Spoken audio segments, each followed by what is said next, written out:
Mesdames, Messieurs, bonsoir, bienvenue dans ce journal. Voici les titres de ce 9 juin. Statu quo pour les avocats dans l'affaire Luigi Duquesne après la reconstitution d'hier à Thésée. Elle a confirmé les thèses défendues par chacune des parties. D'un côté, la légitime défense du gendarme, de l'autre, une bavure. Le repreneur potentiel de l'imprimerie MAM doit revoir sa copie. Tel en a décidé le tribunal de commerce de Tours aujourd'hui, au motif que les garanties ne sont pas suffisantes pour les 200 salariés du groupe. Une nouvelle audience est prévue le 29 juin. C'est parti pour le festival au quart de tour sur la plaine de la Gloriette. Sur scène hier soir, le grand retour de Stupéflip parmi d'autres groupes comme Filkenkraut. Les amateurs de ce festival ont jusqu'à dimanche pour s'y rendre. La reconstitution de Thésée hier a donc permis aux avocats des deux parties d'accréditer leur thèse. Hier, plus de 200 gendarmes étaient présents dans ce village du Loir-et-Cher pour encadrer la reconstitution des faits qui ont conduit aux émeutes de Saint-Aignan. Sébastien Branger, Maxime Kemener. La reconstitution des faits qui ont conduit à la mort de Luigi Duquesne ce 16 juillet 2010 à Thésée aura duré près d'une dizaine d'heures. Le parquet et la défense ont confronté leurs thèses respectives sur le lieu du drame. En fin d'après-midi, les avocats du gendarme et de la victime se sont présentés aux médias. Pour maître Judy Kelly, avocat de la défense, il s'agit de la démonstration d'une bavure. Chaque fois qu'un fonctionnaire de police ou un militaire de gendarmerie est impliqué, on nous parle toujours, on sort le joker, de la légitime défense.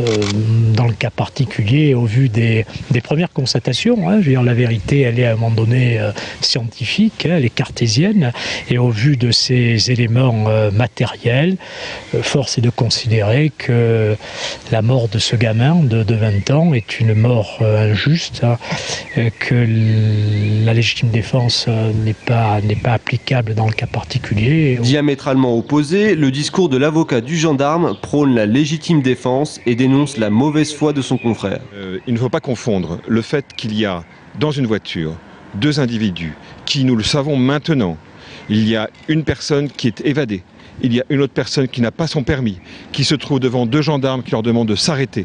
La voiture fonce sur eux. Le fait qu'il y a l'usage de l'arme comme la loi le prévoit ne peut pas se transformer en une sorte de regard criminel qui fait un petit peu le jeu du pathos, qui fait le jeu des larmes et non pas le jeu de la réalité. Pour les deux parties, la reconstitution semble conforter leurs arguments respectifs. Bavure ou légitime défense, in fine, c'est bien la justice qui tranchera.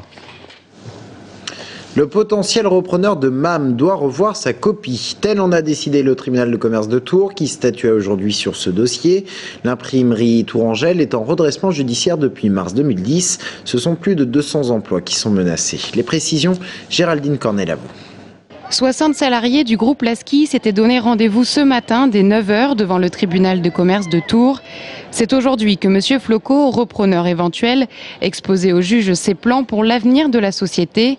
La reprise est la dernière solution avant le dépôt de bilan, l'ultime espoir pour les salariés. À nous, de toute façon, on n'a pas le choix que de le soutenir, puisque autrement c'est la fermeture totale. Donc vaut mieux encore soutenir pour qu'il y ait des emplois qui soient conservés que tout le monde soit dehors. Libère, en colère, MAM, en galère. Au 19e siècle, l'imprimerie MAM était la plus grande de France. Mais depuis mars 2010, l'entreprise est en redressement judiciaire. Il y a 3 mois, elle a quitté ses locaux pour chambrer les tours. Les employés de Gibert Claret n'ont pas été payés en mai. Alors certains Tourangeaux sont venus soutenir ce symbole de l'industrie régionale. Je suis venu aujourd'hui parce que le livre, pour moi, c'est quelque chose de... Je suis intimement lié au livre. J'ai commencé ma carrière professionnelle dans le livre chez Gibert Claret.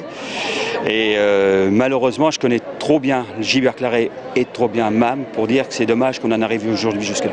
Après 2 heures d'audience, aucune réponse claire. Le juge a décidé que M. Floco devait revoir sa copie. On a demandé des garanties sur l'emploi, et puis il n'y a pas que nous, même le juge commissaire a demandé qu'il y ait un certain nombre de garanties sur l'emploi dans les années à venir, puisque rien ne garantit aujourd'hui qu'ils reprennent, ici ils reprennent un certain nombre de personnes aujourd'hui, on ne sait pas dans quelques années, voire l'année prochaine ou dans 2 ans, s'il y aura encore le même nombre de salariés. Dans l'après-midi, les salariés du groupe se sont réunis en assemblée générale. Ils ont décidé de reprendre le travail dès mardi. Le repreneur, lui, a jusqu'au 29 juin pour proposer un nouveau projet. 29 juin, date de la nouvelle audience, un jour seulement avant la cessation d'activité du groupe. De nouvelles mesures d'aide aux agriculteurs annoncées aujourd'hui par Nicolas Sarkozy. Les exploitants seront exonérés sur le foncier non bâti et ils auront également droit à des reports d'1 an de leur remboursement de prêts. Et alors que le chef de l'État a fait ses annonces depuis le Poitou-Charentes, le préfet d'Indre-et-Loire, Joël Philly, lui, s'est déplacé auprès des agriculteurs du département. Objectif, recueillir les doléances des principales victimes de la sécheresse. Sabrina Meloult. À Bralou ce matin, les éleveurs espèrent enfin convaincre le préfet de les aider à améliorer leur trésorerie. En effet, le prix des matières premières agricoles comme les céréales n'en finit pas de grimper. Résultat, les coûts de production sont beaucoup trop lourds à supporter et selon les éleveurs, les grandes surfaces sont bien loin de jouer le jeu. On voudrait bien que la grande surface, sans vouloir qu'elle augmente le prix aux consommateurs, qu'elle prenne un peu sur sa marge, qu'elle prend de 50 à 60% de la marge quand même. Donc il y a quand même un gros problème pour l'avoir 2-3 jours dans ses rayons et nous avons les volailles 3 mois et demi, quoi. Et la sécheresse ne fait qu'accentuer les difficultés. Ce que souhaite Richard avant tout, c'est entamer une discussion avec la grande distribution. Une table ronde nécessaire pour venir à bout d'une situation que les éleveurs, selon lui, subissent depuis trop longtemps. Joël Philly propose alors de développer une marque de Touraine suffisamment solide pour faire face à la pression de la grande distribution. L'initiative d'ailleurs du gouvernement, en fonction des nouvelles dispositions de la loi de modernisation agricole, un accord qui a été passé entre les producteurs et la grande distribution, qui prévoit que si les matières premières augmentent, ce qui pourrait être le cas en période de sécheresse, il y a une répercussion des prix pour les producteurs.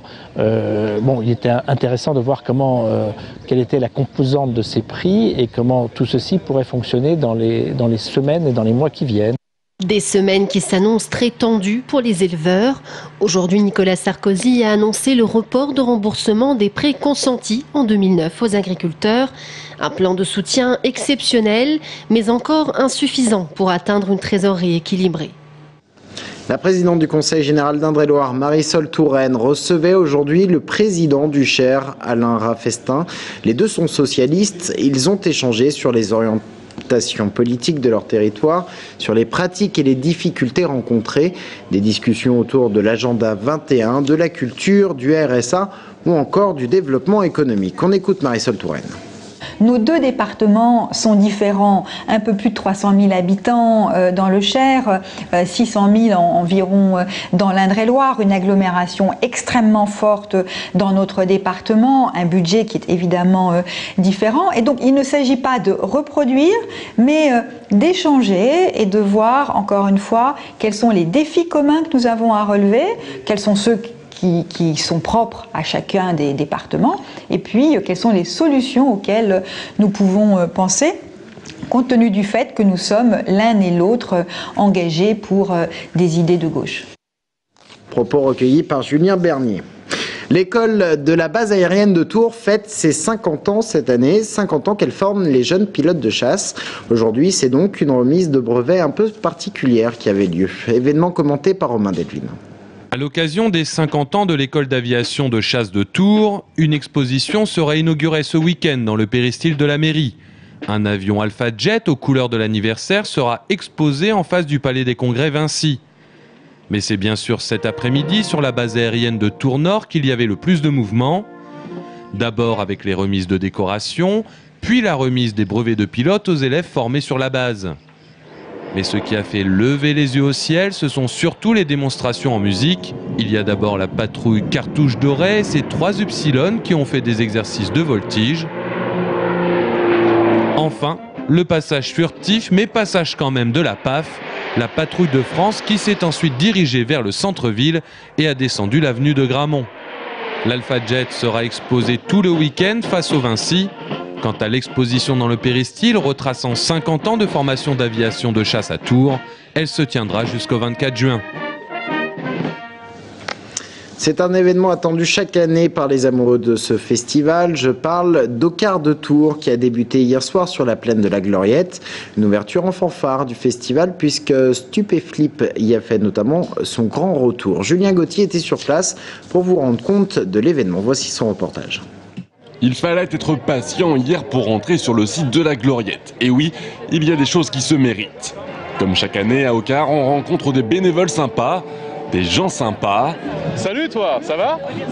Mais on y vient surtout pour la musique. Et dans ce domaine, Béton a la recette du succès.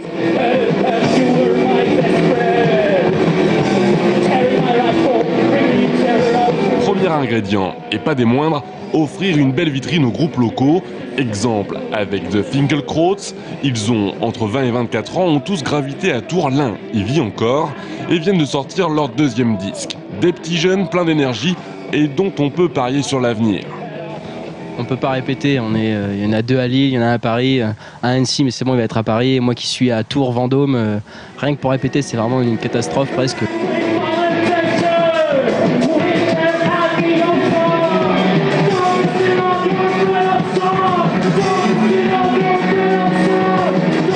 On fait plus de concerts que de répétitions et en même temps ça nous prépare bien pour ce qui est de la scène et puis de faire des concerts. Mais...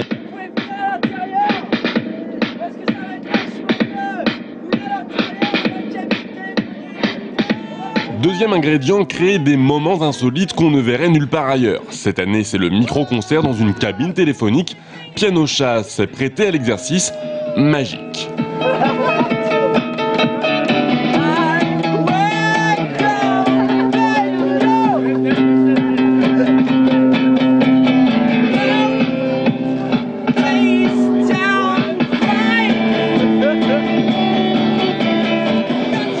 Attends où je t'asperge. Et on se quitte avec le troisième ingrédient de la potion, faire venir des têtes d'affiche pour enflammer le chapiteau. Hier, le public était là en masse pour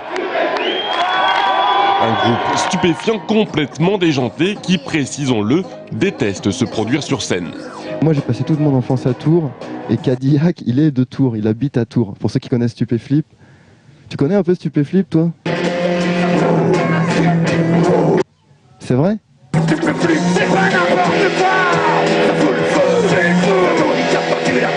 Et alors t'en penses quoi?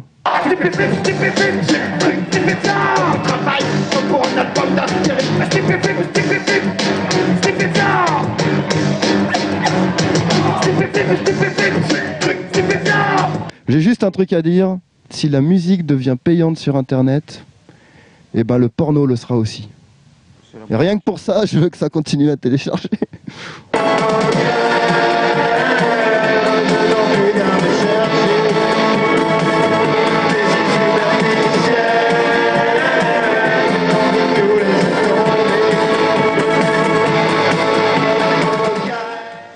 Et c'est ainsi qu'on referme ce journal. Merci de l'avoir suivi. Dans un instant, notre invitée est Angélique Delahaye, présidente de la Fédération nationale des légumes. Restez avec nous.